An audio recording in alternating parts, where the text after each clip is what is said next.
I'm Dr. Chuck Miller.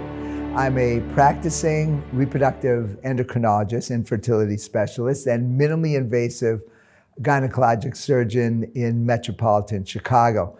I've actually been practicing for over 40 years, but still love what I do and feel compelled to continue to help women. The patient is a 25-year-old female who is not interested in pregnancy at this time. We oftentimes remove septum to help with implantation, as septum are related to pregnancy loss. Well, in this case, the patient is 25 and is having a great deal of pain with her menses.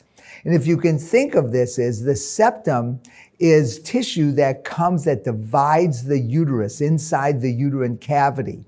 And that septum is causing problems for the blood to evacuate. So what's happening is when she is menstruating, the blood is getting backed up, causing the uterus to expand, and the uterus is a muscle, and that muscle becomes painful.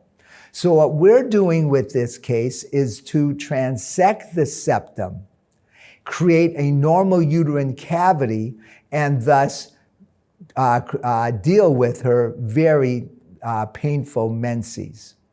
So I'm using the new scissors, and it's really important that we have something that is very strong because this tissue is dense.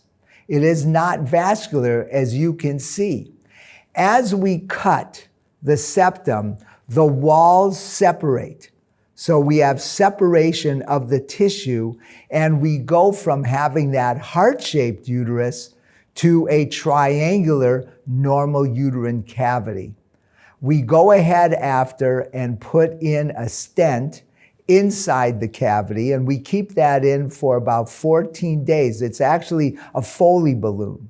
And we keep that in for 14 days. We give the patient estrogen, later on progesterone to induce menses.